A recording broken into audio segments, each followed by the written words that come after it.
new beginning. Welcome to the Grief Dreams Podcast. My name is Sean Ram, alongside, as usual, Dr. Joshua Black. And here we are today. We get to interview two interesting ladies who have their own thing going on. So we have with us Rachel Leoman and her cousin Hannah Brown. And they created the podcast So Dreamy, which is on Twitter and Instagram at So Dreamy Snack. And that was the intent of creating a safe and fun place for dreamers to share, hear, and discuss dreams of all kinds. Rachel has been interested in dreams for as long as she can remember, and she lives with her husband near Chicago, Illinois. Hannah is an independent podcast host, editor, producer, and as well, she's a dream enthusiast. And she lives in Eastern Massachusetts with her husband, Ian, and her two cats, Handsome Jack and Squeaks. You can hear Hannah talk more on her other podcast, Way Too Broad, and you can see her talk more on Twitter and Instagram at Anthropology. Did I say that right? Hold on. Anthropology. Yeah, I think so. What do you guys think? Did I say that right? Yeah. Yep.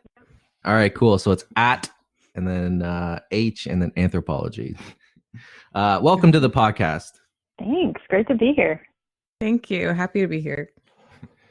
So, ladies, it's amazing, like, of what you're doing. Even just talking about dreams, I found you guys just randomly or something. I forget how that happened, but I'm a big fan of what you're doing and shedding light on dreams. I know there's not a lot of podcasts. I think you might be one of the only ones that actually focus on dreams in general, just talking about dreams in general. I know there was a bunch prior to us starting, but they didn't actually, survive the test of time. So it's nice how you guys picked up the reins and are doing something that I think a lot of people do want to hear about and talk about in a safe setting. And you guys really do a great job at that. Thank you. Thanks. That's really nice to hear. No problem. That's how we start the show. Make to butter you guys up. All right. So my question is, like, for me, like, I didn't value dreams until I was probably just finished high school. And so for you guys, when did you guys start valuing dreams? So I'll first go with you, Hannah. When did you first start, finding dreams sort of important or something that you could talk about? Wow. Gosh, that's a good question. I was thinking about it because you mentioned you were going to ask us, and I can't remember not being interested in dreams ever. Like, I remember very well that when I was younger, I would remember a lot of my dreams. Like, I would vividly remember most of my dreams when I woke up in the morning, like most every day. I don't know if it was most of my dreams, but I would go, out to breakfast and tell my parents all about them. And they would be like, like they didn't really care. But I just thought it was I just think it's the coolest. I still just think it's the coolest thing. It's just exciting to me that we just have these like vivid hallucinations at night, or maybe they have more meaning than that. I mean, we've explored through the show, I think, a lot of different approaches to what dreams could mean or what they could be for, or all that kinds of stuff, which has been really exciting to get that in depth on it. But even just at the surface level, I just think it's really cool and exciting, the things that your mind like comes up with at night. So I've always been really into it. I've always been someone who's like more than willing to hear other people's dreams. And it's never been that easy to find other people that feel that way about them. So when Rachel, like, I mentioned it on my podcast, Way Too Broad, and Rachel listens to that because she's my cousin also. And she like reached out and was like, I also love dreams. And so we started sharing them. That's funny. That's good. Well, it's good. And it's interesting how your parents weren't like that supportive, right? Like, they weren't saying like, what's your dream? You're the one telling them almost. Yeah, they did not care at all. Do they care? Do they care now? We've had my dad on as a guest on the podcast.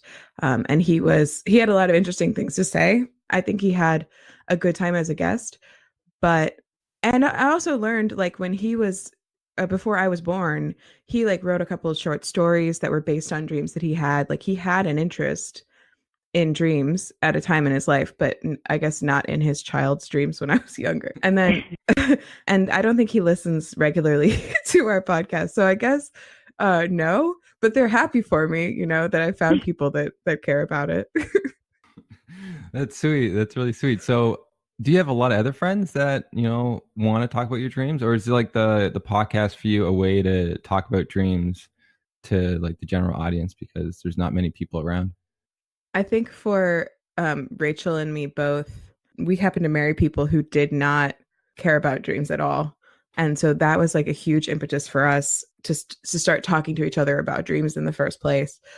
Just because like I can tell, I mean, he'll listen to me, but he's not my husband, but he's not going to like have anything to say about it. And Rachel has lots of feedback on all of my dreams. So we started talking that way.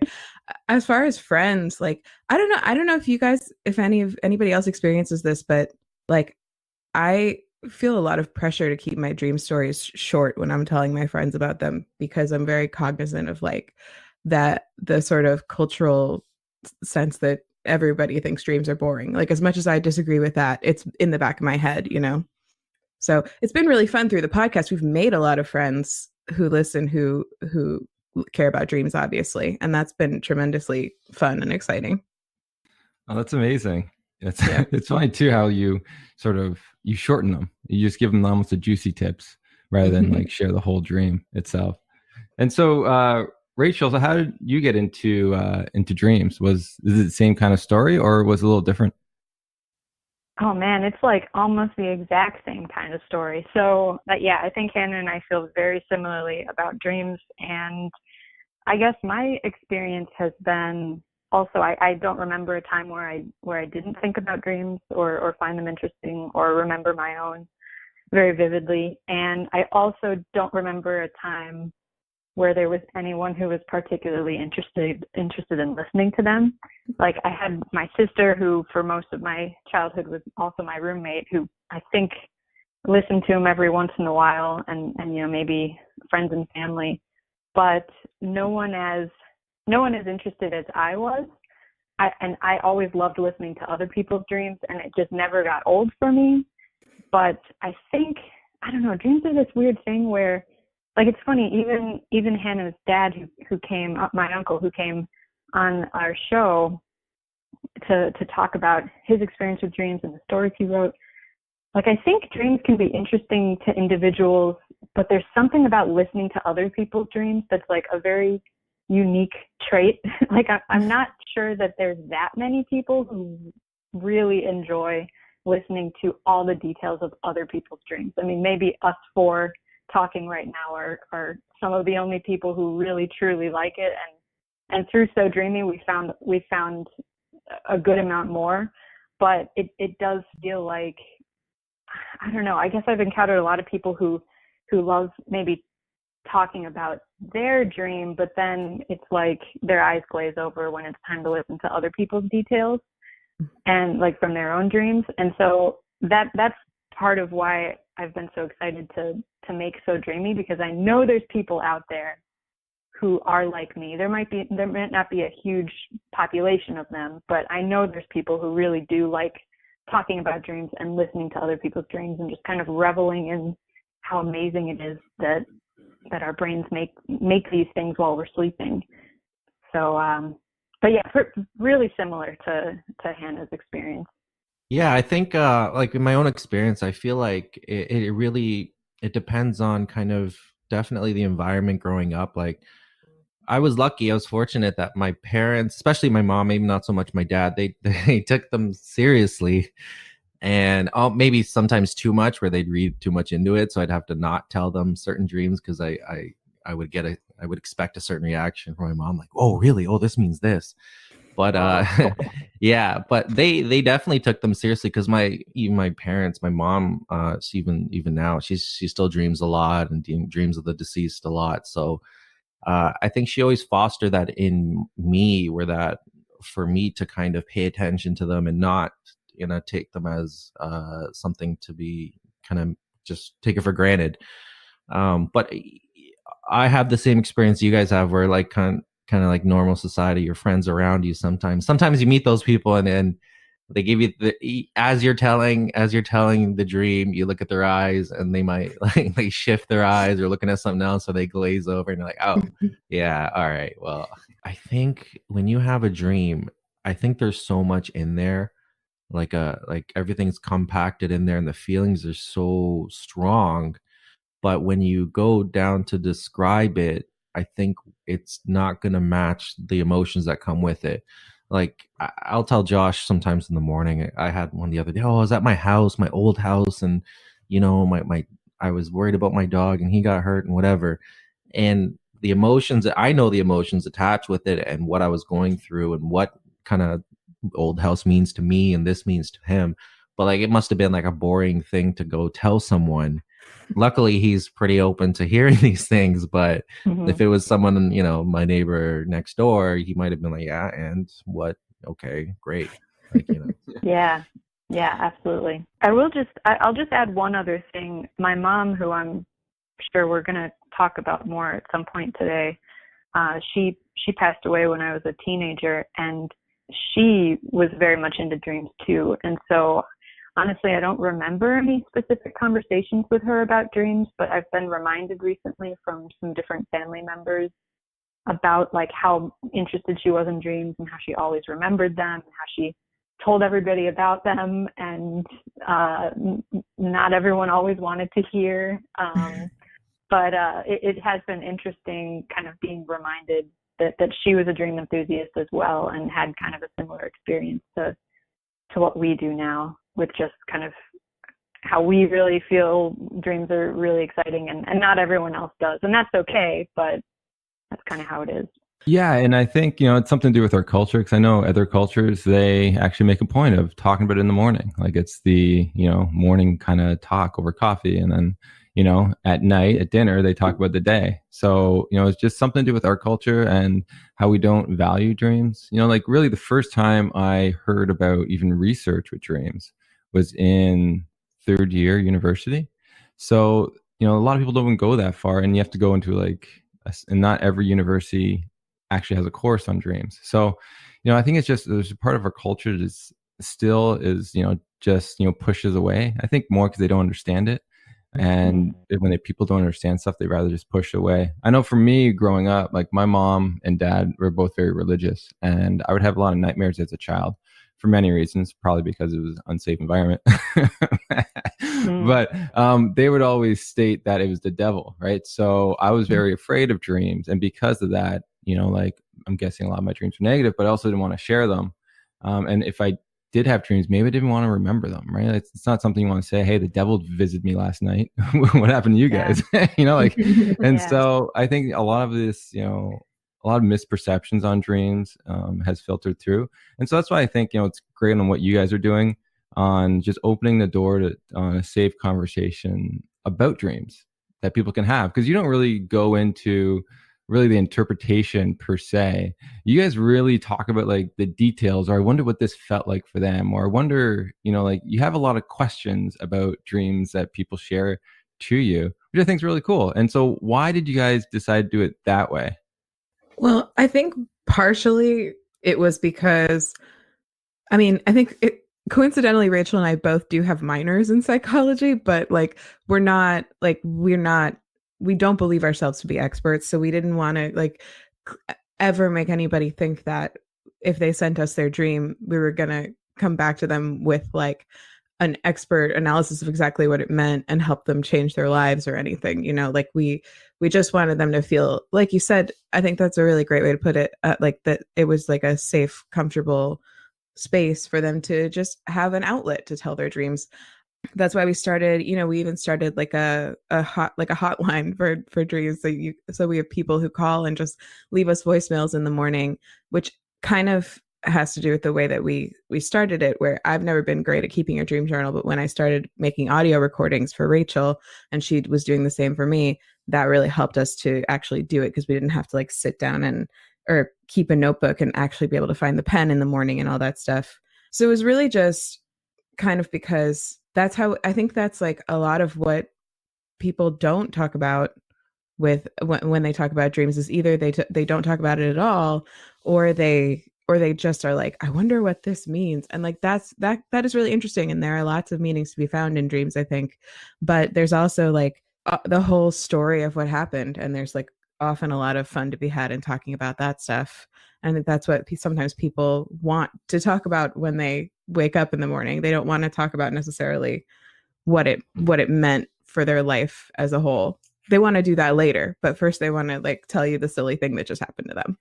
So I think that's really interesting what you said about other cultures talking about their dreams in the morning and their days at night. Like imagine if every morning over breakfast, everybody just was like, hey, how was your night? Like the same way that they're like, how was your day? That's so cool. It would be a healthier society for sure. Yeah. I think, and I was just listening to what you guys were talking about, and it just seems like that in the act of sharing, there's a therapeutic element there that you guys really hit on, and that seems to be maybe not as important as the person kind of hashing it out, but during that process, they get the opportunity to hash it out themselves as they're kind of telling it to you and going over in their head. Because like normally, like I had tons of weird dreams this morning, and it took me a while. First of all, they were way too confusing for me to even make sense of them, but like as in the morning I'm going over it and I'm trying to piece together these little things and be like, oh, and then this happened, oh yeah, and that happened. But like there's a certain type of therapy there, and then I would imagine then going ahead and talking to someone about it and sharing it with other people, if it was something more profound, more significant than what I had, then that would be something of value to people to act alone, rather than the result. We're so focused on, well, what does it mean sometimes, but like I think like there's so much value in what you guys do and just extracting it with the person themselves. I think you're totally right. Because Rachel and I, especially earlier on in the podcast, we did a lot of our own dreams on the show just because we didn't have a ton of submissions yet. And because, as Rachel said, everyone likes talking about their own dreams. And just hearing Rachel react to my dreams, like the things that I said about my dreams, often was enough to like open up a new line of thinking for me about what it could have meant. Like we didn't have to be having a direct conversation about what it meant, just the things that jumped out at her or the things that she interpreted one way and I interpreted another sort of just made me think differently about dreams. And there's certainly been lots of times where we've when we're listening to dreams, I take notes on them and then, we'll go back and start sort of revisiting through the things I thought were interesting about it. And Rachel and I will pick out different things, and just having someone else like hear and give back to you what they think they just heard can often open up like different areas of things. And hopefully that happens too for people, even when they're not like on the call when we're doing it, like when they're listening to us talk about a dream. We don't have to be giving expert analysis to maybe give them something else to think about from that dream. Yeah, I think that's the beauty of sharing and talking about a dream, is you can provide different perspectives without really even having to say what it means, and just shift for that person a little bit for them to gain some further understanding if that's what they're looking for. I know there's some people out there, actually I know there's a lot of people out there that they have this dream, they feel dreams are meaningful, and then they sort of look online to see what that, let's say, that red bird means in their dream. What do you guys think of that? Do you think that's like productive in trying to find an answer? Because I know there's so many different websites, dream dictionaries, and they're all saying different things. Yeah, I think baked into the way that we approached or have approached our show so far is a healthy skepticism, I would say, with the idea of like very specific dream symbols like that. We talked a lot early on in our show about like if you see a red bird, oh, it means you're gonna have 2 kids and live by the ocean. Like there's some very really prescriptive information out there that I think Hannah and I both are a bit skeptical of, and I think it is because we have an approach that's very like, we don't want it to be rigid in terms of like there isn't necessarily one right answer in terms of what a dream means or what a specific aspect or symbol within a dream means. I think there's probably a lot of different things it could mean, and a lot of times it's, at least in my opinion, it feels to me like it's most likely that the dreamer themselves is is the holder of the meaning and not necessarily some other expert outside of them or a dream symbol book. Although those things can help you think about it differently.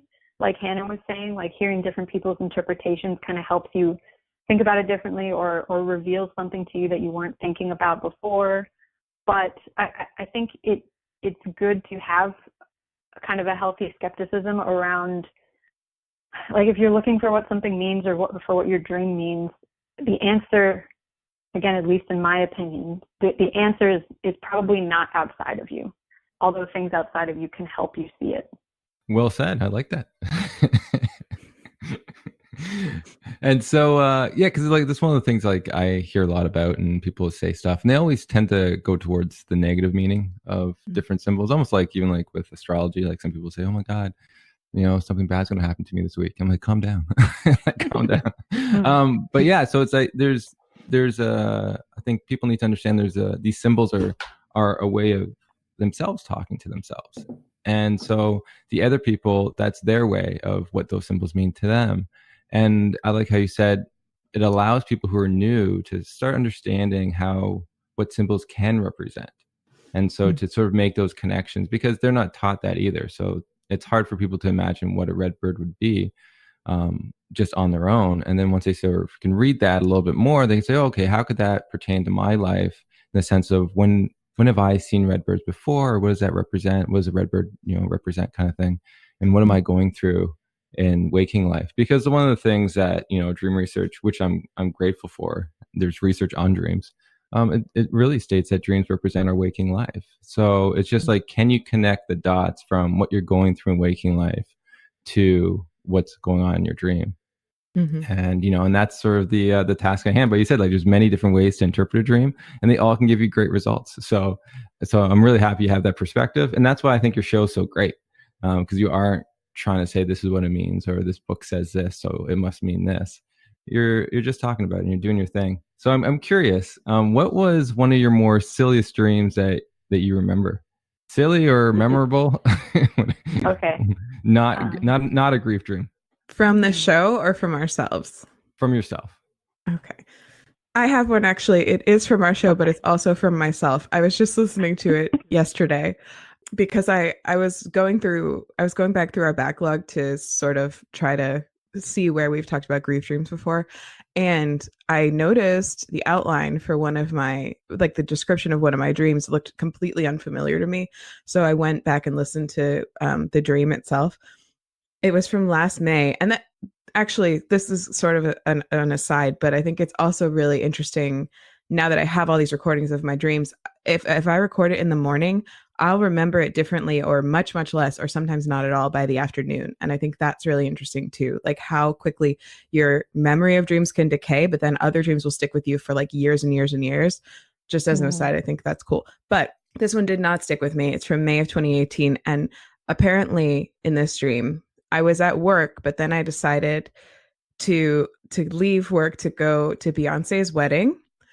And the reason that I went to Beyonce's wedding was because Oprah had begged me to go. And at one point during the wedding, Oprah came up and she was like, "Oh, Hannah, I didn't think you were going to make it." And I was like, "Well, Beyonce is like my best friend. What did you expect?"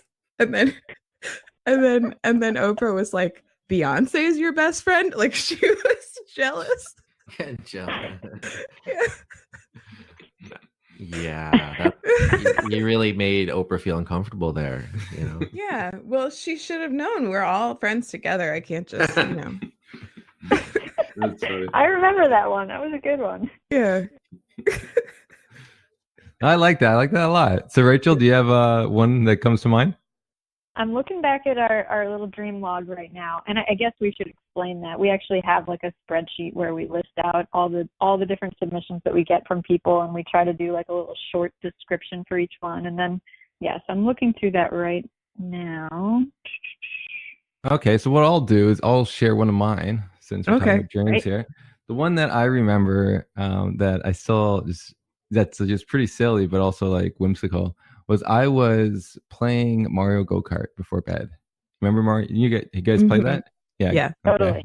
Okay, yeah. So I was playing that before bed, and then I had a dream where I was actually in the game. Like I was actually like, driving one of those cars through the streets.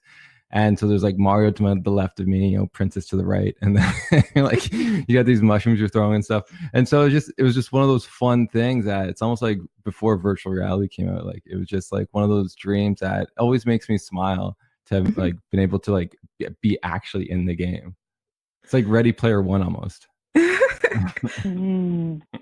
That's super fun. That's like, yeah, that's a great game. And that's like sort of almost like the Tetris effect, which I think can bleed over into your dreams, where it's like if you play a game enough, especially if it's like a repetitive sort of game like Tetris, then you'll start visualizing it. Like when I played, it used to happen to me with Minesweeper too. I would play a bunch of Minesweeper before bed, and then as I was going to sleep, it would be like I was playing a game of Minesweeper, but in my head, like in my mind. I don't know if it ever translated to dreams, but it was very much in that state between being awake and being asleep. That's all that would be happening in my head. But it's so fun, like the stuff that you wish you could experience when you're awake, but you never really can, at least until virtual reality comes out. You can in your dreams. Why don't people like those more? It's so cool. That is the virtual reality built in. Yeah. I had that too. I had the same, that gamer, what you called it, was it Tetris? The Tetris effect. Yeah, I had that. I was playing Call of Duty, which is not a good game to have dreams on, because it's if you don't know, it's based off war. This one was based off like World War II. I was fighting Russians and like, or Nazis, I forget. And like it was just like, the dream was there, and I'm in ruined buildings and I'm sniping, and I'm like, this is not fun. Like I do not want to have this stressful sleep. So I had to definitely quit for a while. I think like and that happens to me with a lot of different stuff, even if it's like a really dramatic show. Like I remember I was watching The Sopranos, and I was really, really into it, I don't know, maybe fifth season. And I started having these crazy dreams. And if you've seen the show, it's pretty crazy, morbid killings, a lot of insane stuff. And then my dreams started happening like that. I think I was part of the mob or something. I was swearing. I was, eating sandwiches with Tony Soprano. And I just had to let that go, because it was like to stop that show. Because like, it was just seeping too much into my dreams. And, you wake up and I was in a weird mood. So yeah, definitely had to stop that.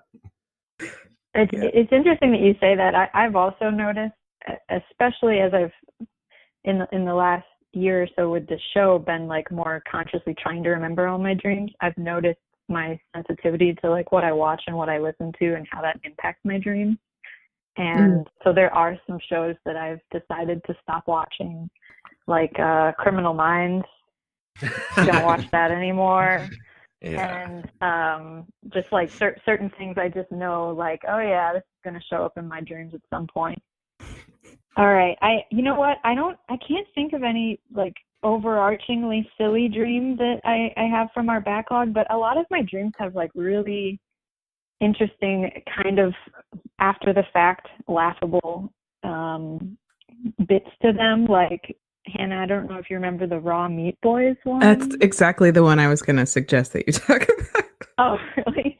So yeah, like there's a lot more to the dream. And when did we talk about that? I can't remember which episode that was. If you remember, Hannah, let me know. I'll look. But we have so many dreams. Like, this is a great problem to have, having such a long backlog. Yeah, it is a great problem. We can't find. Yeah, and I think you guys have a good collection of like possible movie scripts or books, like all these ideas. I'm sure Raw Meat Boys will be a movie I'm going to watch someday in the future. And, Oh, but not before bed. It seems like a horror film. So I thought it was a comedy. Raw Meat episode Boys. 7. Yeah. Oh, it was episode 7? Okay. Yeah. Yeah, so it was a really interesting dream, and it had, like, at the very end, I made this lucid, or semi-lucid decision in the dream where I had some amount of control over what I was doing, because I was in this taxi, and I was sitting next to these 2 young boys, and one of them just had, like, a pound or 2 of raw ground beef that he was carrying around, and it was just, like, really, really gross, and for some reason, that, like, shook me in the dream enough that I was able, or maybe I was close enough to waking up or something, I was able to like make a decision like, I'm not doing this anymore. And I like got out of the taxi and I like changed what I was doing in the dream. And that was one of those things where in the dream, perhaps I didn't find it funny, but talking about some of the absurd things that happen in our dreams can be like really funny and amusing after the fact. It'd be amazing one day for you to actually like meet someone carrying around raw meat and think it's a dream, but it's actually reality. Oh, I have to do a reality check. Or maybe I might start wondering if I really have premonition dreams. Maybe I should have seen that coming. That's funny. All right. So the other thing I want to actually mention, just quickly before we go on to some of the grief stuff, is there is some research going on where they're trying to be able to record what you dream at night. And so I could see within 10 years, this would probably be a thing. Would you guys want to record all your dreams at night? So Hannah, yes or no? Yes, absolutely. Yes. And Rachel? Totally. Yeah. Would you guys share those on like social media, or would you keep some of those hidden? Depends. Well, yeah, exactly. Like I keep some hidden now. Like some of them, sometimes the meaning in your dreams is too transparent to share with the world. But I definitely would share, like the weird ones. Man, to go back and look. I'm already addicted to looking at how much REM sleep I got, like from my Fitbit. To be able to go back and actually scroll through what I dreamed would be the coolest thing ever. And a cool thing that is that we're actually not just dreaming in REM, we're dreaming in non-REM too. So there's a lot of other dreams that you just don't remember that have occurred. Interesting.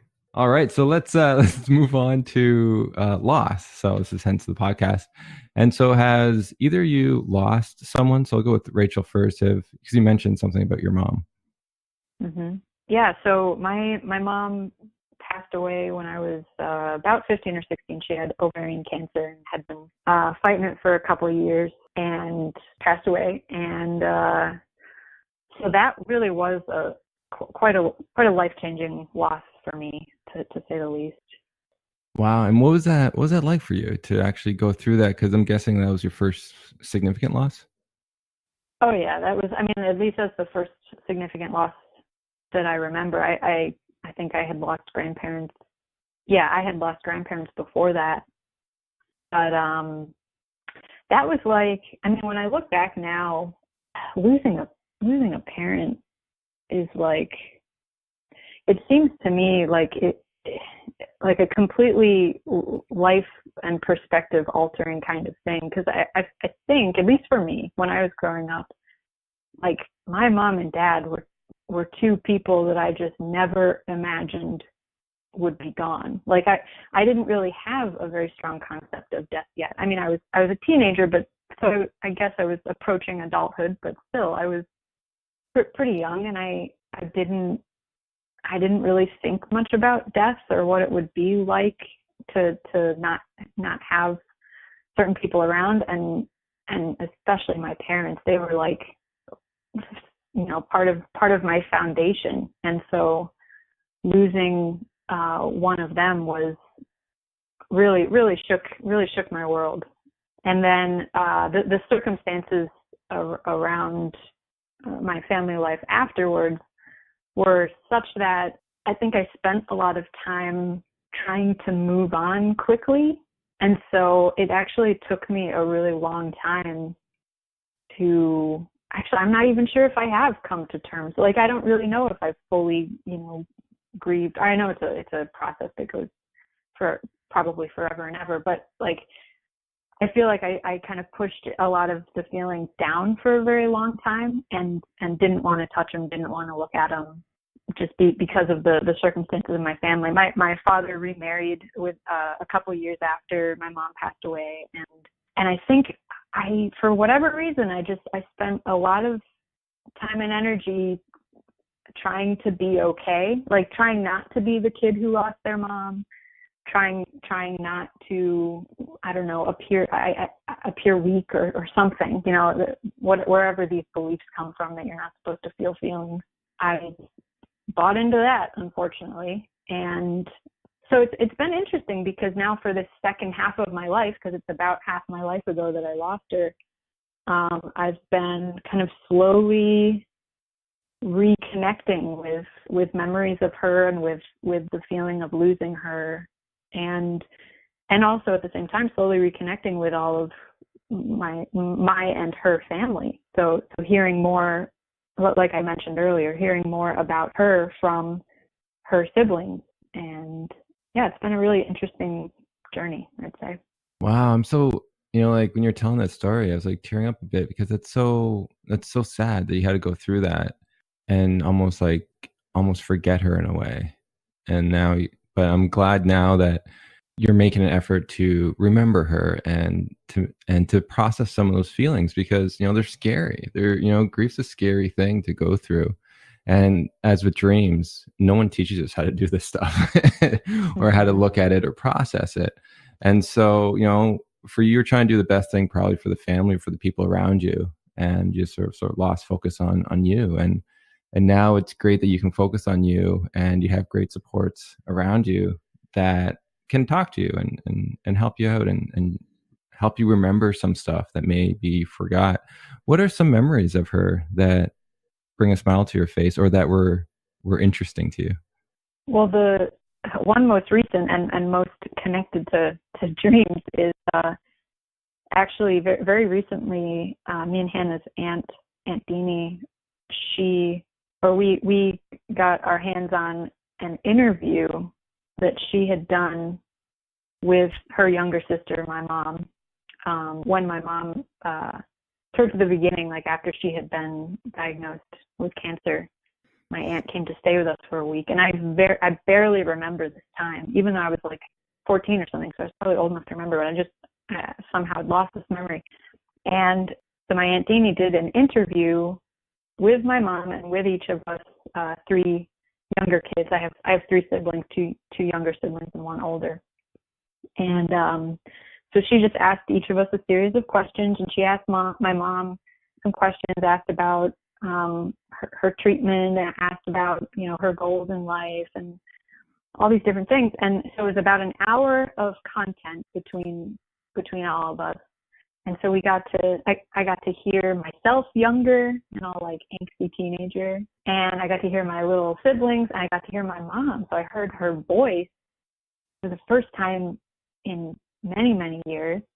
And this interview is actually what kind of reminded me and kind of opened up some memories for me around how interested she was in dreams. Because actually in this interview, she made like a joke about some dream she'd had recently, and was like shared a couple details real quick, and you could kind of tell that our Aunt Deanie had heard stories like this before, and she was like, "Oh, okay, I don't really care."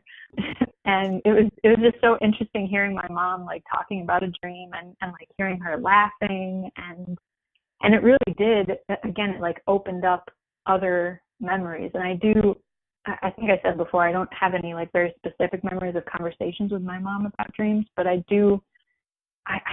remember hearing her talk about dreams. I remember her interest in them, and that is something that brings a smile to my face, and perhaps is another reason for me why this show has been so special to me, because it's been So Dreamy has allowed me an avenue for talking about dreams, and it kind of in a way makes me feel connected to my mom.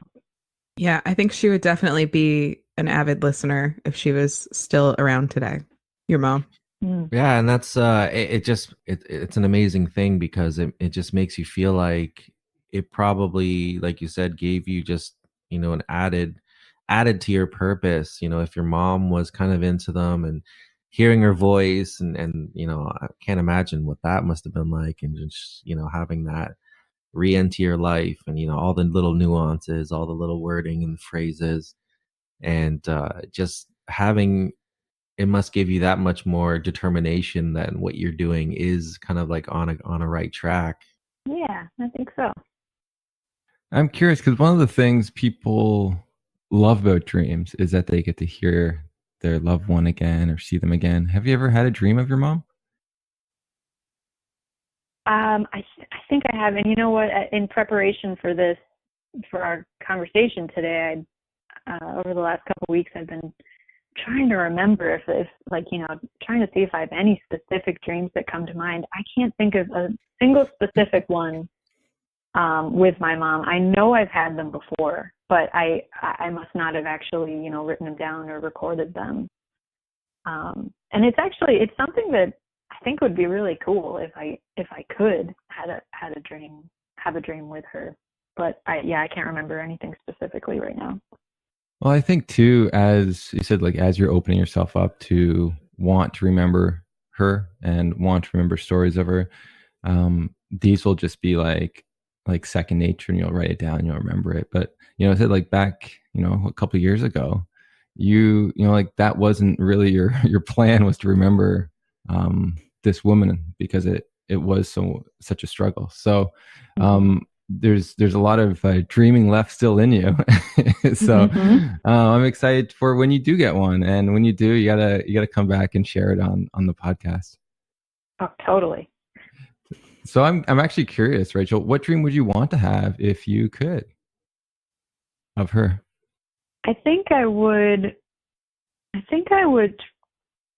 just, I guess I don't want to be, this is very on brand, I think, for me and Hannah, but I don't want to be too specific or rigid about what would happen.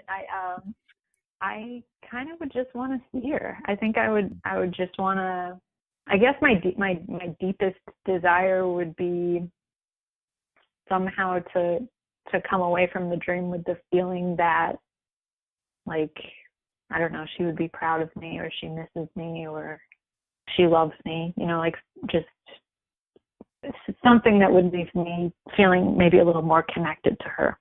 I like that. No, it's nice. And would you want her to be like the age she died at, or what age she would be now if she was still living? Ooh. Cool question.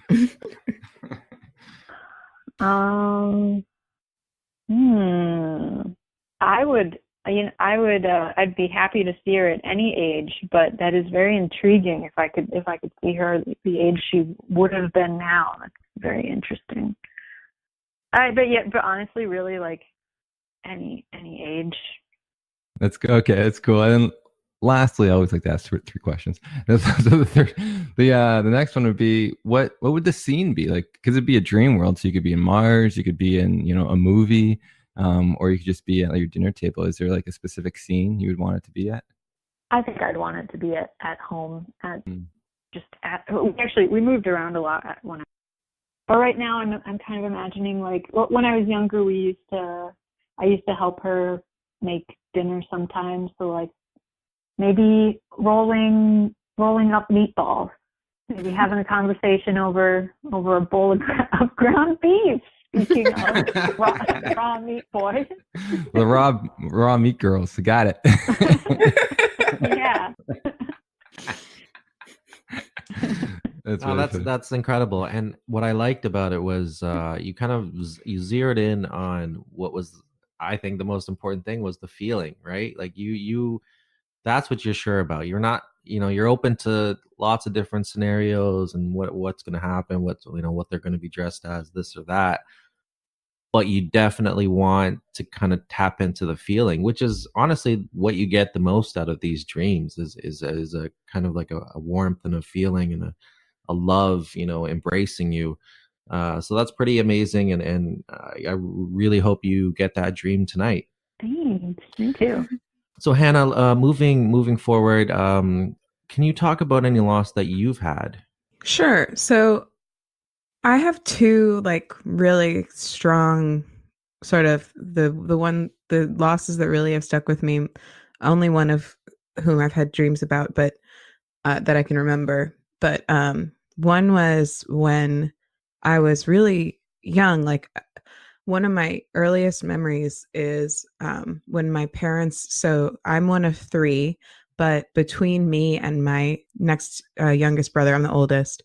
My parents had a miscarriage at 20 weeks. And my earliest memory that I have is them bringing me in to see the baby. His name was Jacob, before he was like cremated or whatever.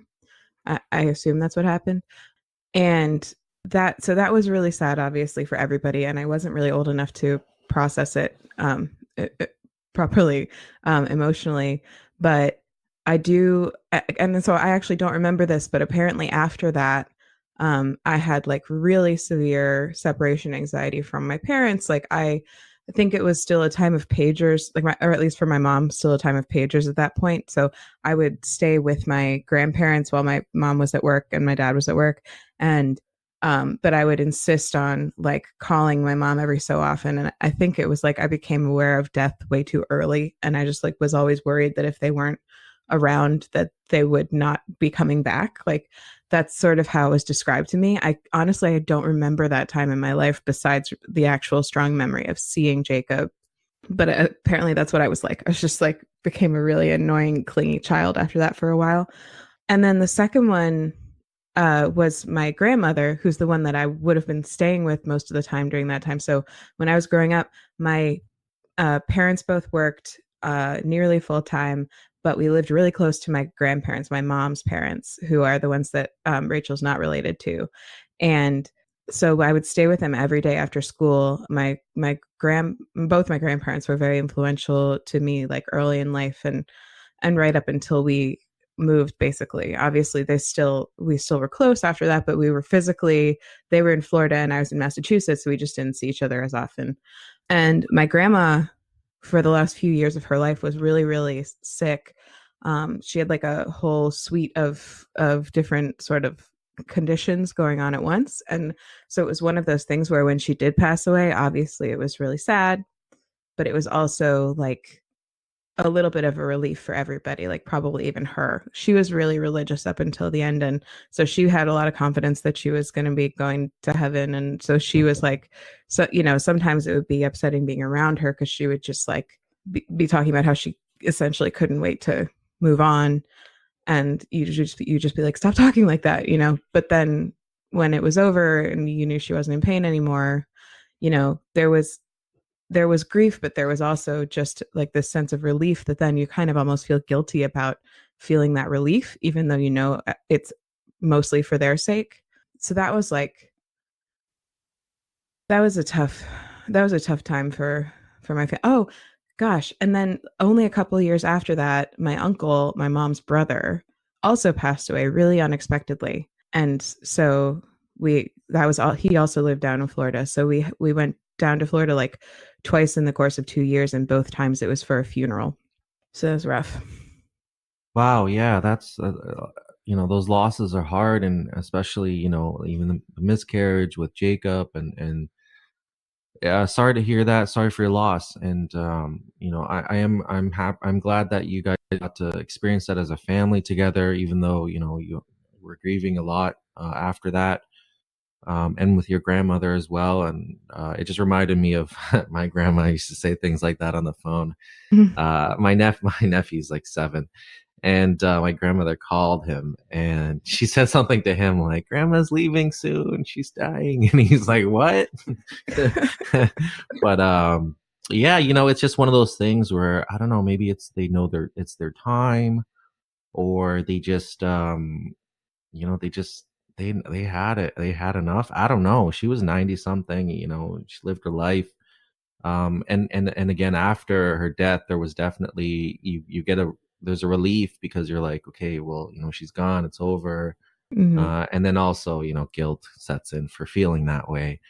And obviously, and then having another loss in your life with your uncle so soon after, I can imagine how that would be. What was your feelings like during that time? What was that grieving process like? It was kind of what was kind of interesting about my grandma was that it wasn't even just when she was sick. Like I'm remembering back now, and it's almost like she was preparing us for it, like from the time that I was young. Like she used to give me like she had like a place where she would hide her most valuable jewelry, and every once in a while, just out of nowhere, she'd be like, "Hey Anna, come look at all this stuff and pick out what what you like, and you can just take it. 'Cause I'm not gonna need it soon." Like stuff like that. She was like giving her stuff away when she was barely, like, not even sick yet, just because she was getting older and feeling like she thought about death a lot, I think.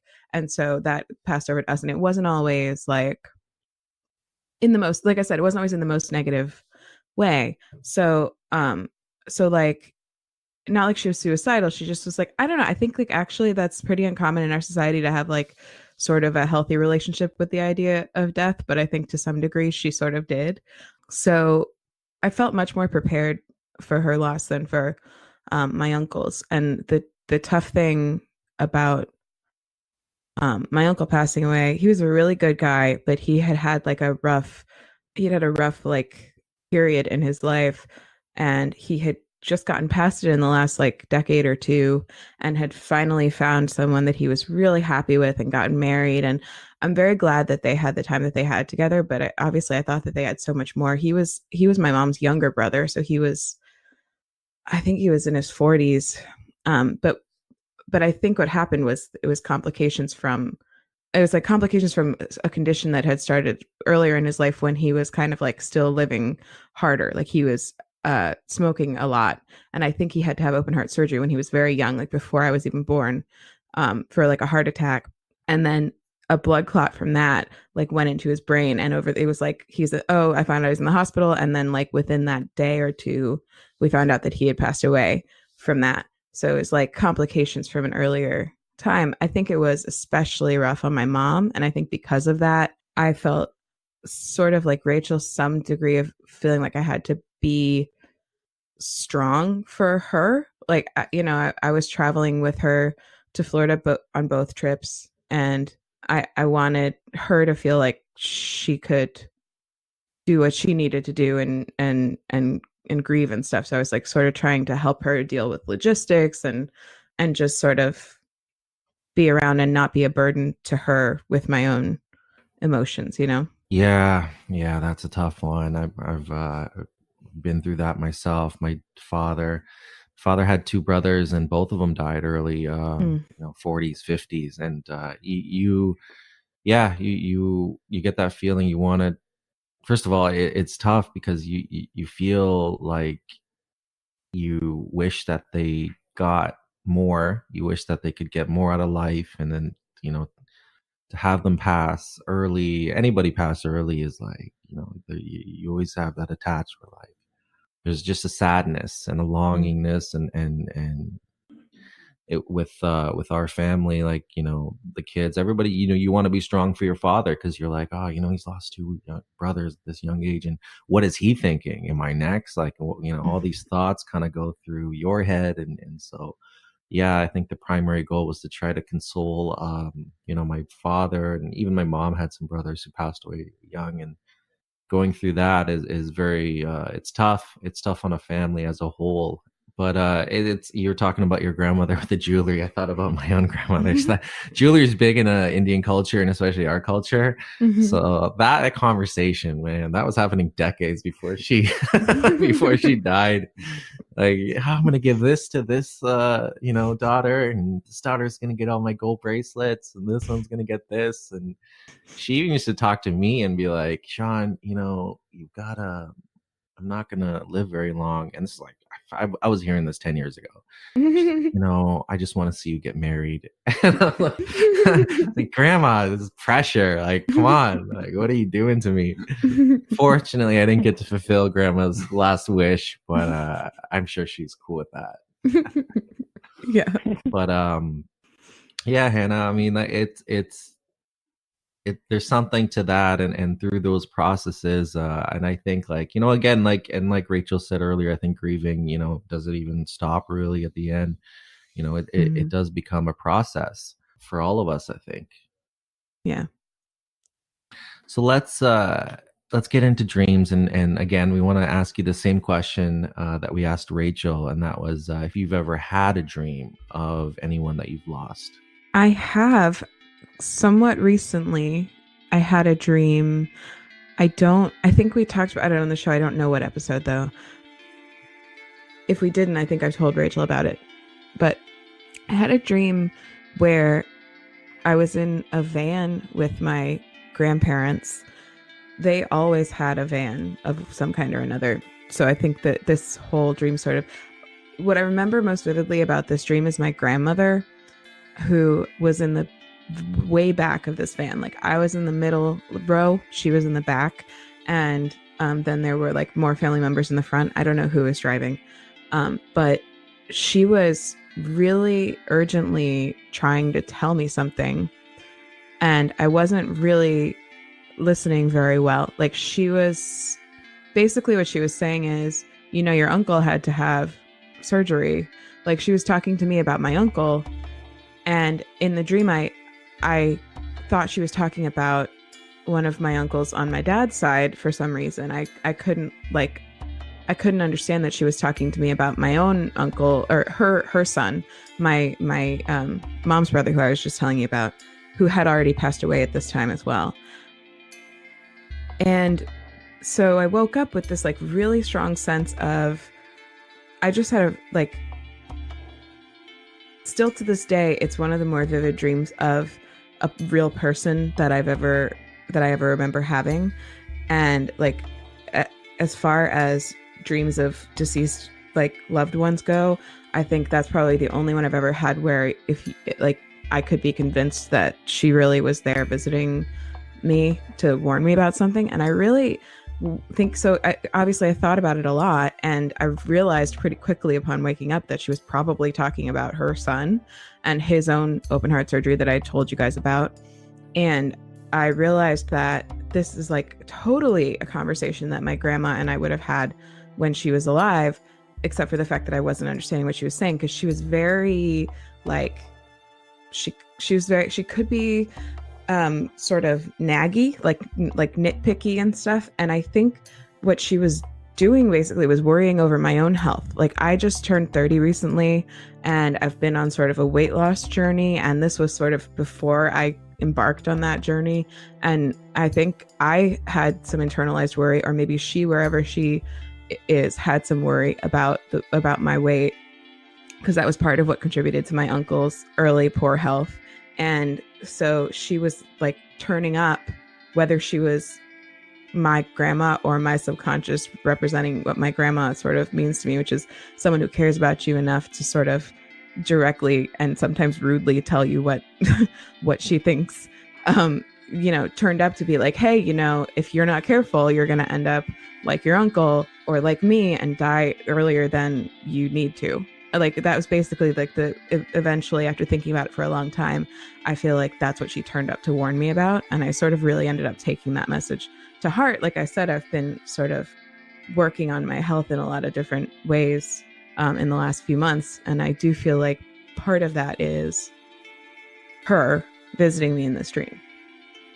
That's fascinating. It's like she's coaching you from the sidelines. Yeah. Yeah, no, really amazing dream. And is there anything else you remember? Any details? Like, do you remember the feeling you got when you saw her?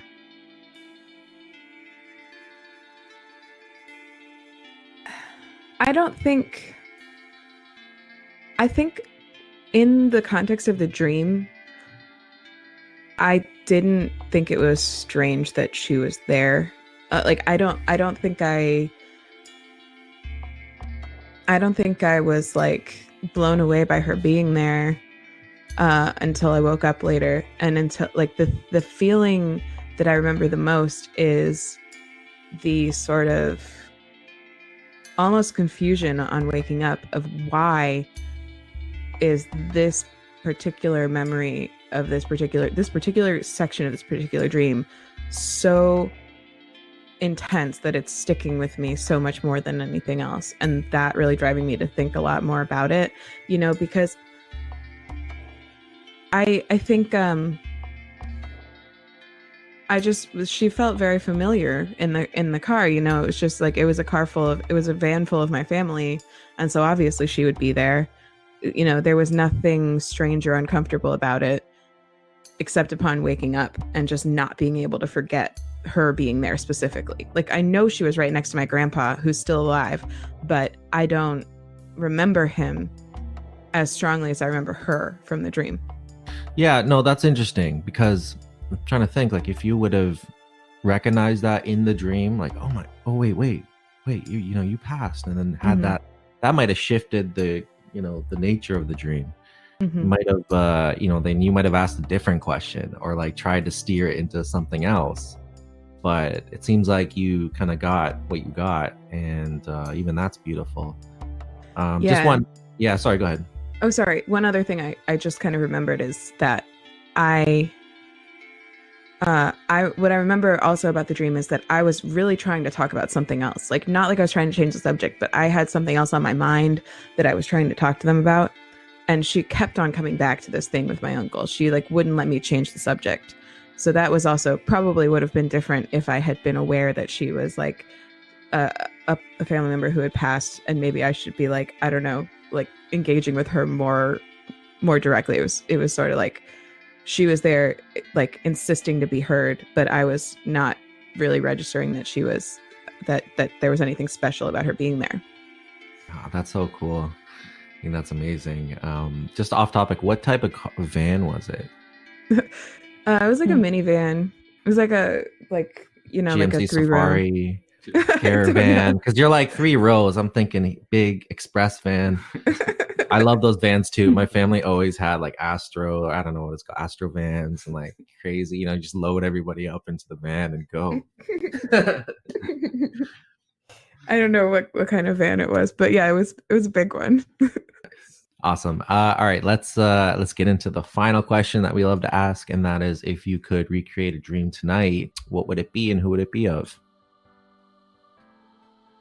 I think I'd like to dream about my grandma in a more intentional way. I think I would like it to be in her house in Florida. I actually dream about their house a lot because of how much time I spent there, which is another thing I love about dreams, is being able to go back and visit places that just don't exist in that way anymore. But I think I'd be probably with her like in the kitchen, and maybe she'd be like, kind of stealing Rachel's flavor here. I didn't even realize, but she spent a lot of time in the kitchen too. And she was always bringing home like huge bulk bunches of food from Costco and then telling me like to eat them. Like, I ate so many tomatoes and so much bread at her house. So like she'd probably be like feeding me tomatoes and bread and just like, giving me more dire warnings. Like, that's kind of her whole style. Yeah, what is, if grandparents can't indulge their grandkids and feed them, then what are they here for? I had the same experience, and that's awesome too, and I'm just curious, what part of Florida? They lived in Boca Raton. Oh, nice. Very nice. That's incredible. So we got grandma's home, which is a real comfortable place, to have a good conversation. Maybe some tomatoes and some bruschetta or something to put those together. Yeah. Tea or coffee. Did grandma have anything particular she wore? I think she liked, around the house, she wore a lot of kind of like house dresses, like almost 50s style, sort of voluminous, flowery type dresses. So we could play cards too. She really liked to play cards together. So. I like that as well. Yeah. What color of dress? I think she wore a lot of, I might be making this up, but I think she wore a lot of blue. Nice. And you guys are playing cards. That's awesome. I like that. Yeah. What card game do you guys play? Was it like euchre? Euchre is a really old timer game. Was it euchre? No, I think she taught us a lot of games. She liked to play like bridge, but usually, I think most of the time that we were with her, we were too young. We played a lot of War. Just so simple. That's cool. I haven't played that game in forever. Yeah. Oh, it kind of makes me want to. Yeah, she was really funny when she played War. She if you lost, but you gave her like a 2, she'd give you a hard time. She'd be like, "Oh, thanks a lot for this 2." Like, she's silly. Did you get all into it? Like, yeah. When she won a hand, would you just like celebrate, or was she just like determined? Like, what was her reaction? Yeah, no, she definitely was like, I think playing card games with her and just games. And actually, this is definitely something that I do now to help me connect with people, because I'm not always the most. Sometimes I'm a little like socially awkward. And so like my husband is too. So we'll often bring like board games to a party or cards or something, so that if there's anyone else who like is not just good at just going up and talking to people, we can all play games together. And I think that was something that she kind of instilled in me, because we would often just like sit around the table and play games. And it was like also the only time that she wasn't just like bustling around doing something. Like she's always, you know, like I said, like cooking in the kitchen or cleaning something or getting ready to go do something. Like the entire time I knew my grandparents, like that I was staying with them, they were retired, but they had all this community engagement stuff that they were always doing. She was very active with her church and with all these like political whatever. So like it was like the only time that I ever really, until later on when she couldn't really bustle around anymore, it was the only time we ever kind of just like sat down and just like did stuff that made us laugh together. And she was, like I said, she could be really silly. And I think that she also did not go easy on us when it came to letting us win or anything like that. That's cool. And that's a great memory to have. And, you know, I want to thank you both for, you know, sharing a little about your loss and about the people you lost, because, you know, it brings their memory up. And I feel like in a way, you know, I know a little bit about them, or I know a little bit about why they were so close to your heart. And I think that's, you know, for me, it's a beautiful feeling to be able to be a part of that and for you to sort of open up and share that. So thank you both for doing what you're doing and also coming on here and opening up. You're welcome, and thank you. Yeah, thank you for having us. I'm sorry, I think we're like, who talks first? We don't know. And so just as we're wrapping up the show, I know you guys have a couple episodes on your podcast that talk about grief dreams. Do you have those? Can you shout those out? If you have them? Yeah. Do you want me to, Rachel? I have it open. Yeah, sure. Go ahead. Okay, cool. So I think it comes up every now and then, just like little bits of it, but the ones that are the most heavy on sort of grief dream content, there are 3 of them. The first one is episode 14, episode 14 is the one where I talk about that dream with my grandma. And and that's the one your dad is on with us. I'm pretty sure. Almost positive that's the one where your dad comes on. Episode 14. And then episode 33, we have actually our aunt that did the interview with Rachel's mom.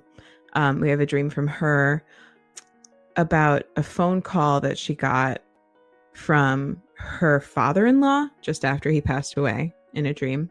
And then episode 41, I believe, is pretty heavy on that stuff, because we have a call or an email, I can't remember, from a listener, where she talks about running into her dad who had passed away in a Borders that she was working in.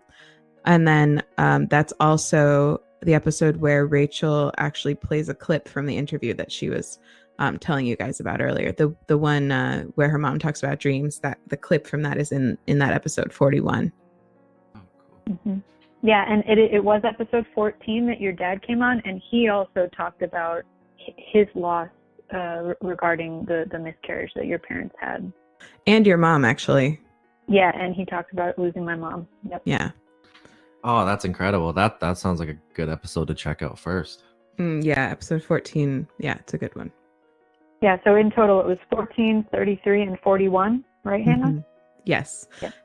And for the record, I think I know there's going to be more in the future, just in general, but specifically, I'm sure that when we get, we have a cousin who has another memory of a dream that involves Rachel's mother, that we're going to have on at some point during this year. So we'll definitely reach out to you guys to let you know when that episode comes out. Amazing. Just before we wrap up and get your handles and everything, I just want to ask a quick question: Is where do you guys see yourself with this podcast in the near future? What do you think, Rachel?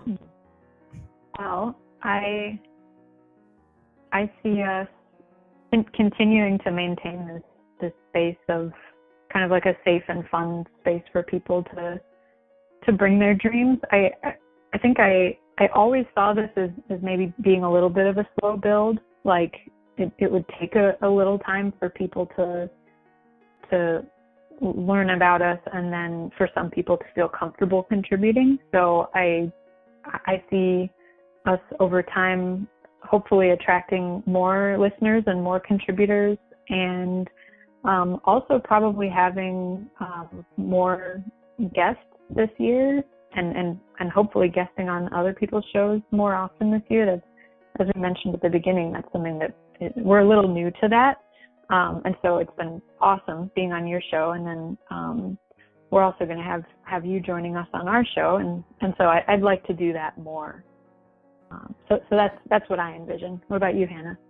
Well, one thing that Rachel and I have just recently been working on is we're making sort of these, technically they're business cards, but I think of them as sort of like contact cards for dream enthusiasts. So we're gonna both have a bunch of cards that we can just like hang on to, that because what I found is you never know when you're gonna find out that someone you're talking to is a dream person, like someone who might want to contribute to the show or listen to it. So we're making cards that have like all of the ways that you can contact us on the back of them, so that if and when we happen to run into people in our lives who like to talk about dreams or feel like us, like they wish they could talk about them more, we can be like, here, if you ever feel like it, or if you ever wake up and you're like, I wish I could tell someone about this dream, just call this number and you can tell us about it and we'll talk about it on our show, stuff like that. I think for me, it's not a priority that the show becomes like a huge hit and a great, amazing moneymaker for us or anything like that. Like, I don't want to be the next Serial, but I would love to. It's been really fun and exciting seeing how much of a community we've sort of like been brought into or created so far. And I'd love to just continue creating a community of people who just love to come and engage with each other about their dreams. Yeah, I think it'd be cool for you guys, especially if you get a website, it'd be a great thing. But like, I could see you guys having an app where people can just like in the morning record the dreams and share the ones they want with you, almost kind of thing, where it's less like it's almost like a win-win for someone, because you say you're trying to encourage people to remember their dreams, and talking is an easy way of doing it in the morning, and just be an easy way to just like, send off to you guys if they want to share it, and if not, they get to keep that. That's a great idea, like a dream journal app. Mm-hmm. Yeah. Well, amazing stuff. And I like the direction you guys are headed in. And, you guys are doing a lot of things that we are doing as well, which is kind of fostering that space first where people can come and talk about lost dreams and for you guys dreams. And, again, the everybody has them. Everybody has dreams. So it's not like, it's niche. You can really talk to the rich person, the poor person, everybody. So that's pretty amazing. And, again, just the way you guys approached it. I love the fact that, you got a scientific skeptical mind about it. And you're trying to kind of, stay within your own guidelines according to it and do it the way you guys want to do it rather than kind of leading people off track. So that's an amazing stuff. Can you guys shout out your website, Instagram, whatever you have? Sure. Yeah. We can be found on Twitter and Instagram at So Dreamy Snack, and snack as in ear snack. When we first started the show, we were like very much trying to make ear snack be like a way that people referred to podcasts, and we're standing by that. It's like a snack. It's a snack for your ears. That's it, for your soul. Soul snack. Yeah. A snack for the ears and for the soul. So at So Dreamy Snack. And then we also have an email address, and you can, write to us, send us dreams, or just, say hi. And that's sodreamysnack@gmail.com. And then, as Hannah mentioned earlier, we have our dream hotline, which is 312-600-5538. And it's really just it's just a voicemail. You can leave a voicemail as long as it's 3 minutes or less there. And then we also have a Facebook group, and it's just called So Dreamy.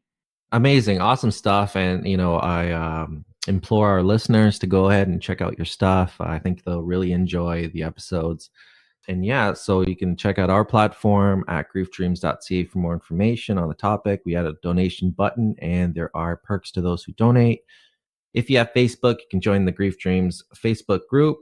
You can share your dreams or hear more dreams of others. We're on Twitter and Instagram at Grief Dreams. And the children's book called Dreaming of Al, authored by Joshua, can be found on Amazon. There are tips on how to talk to children about their dreams at the end.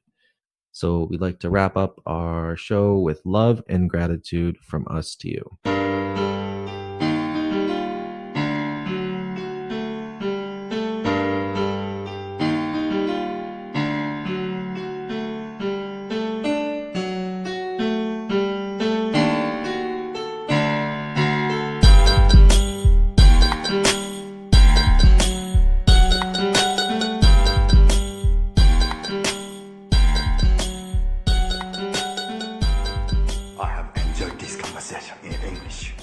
I have questions.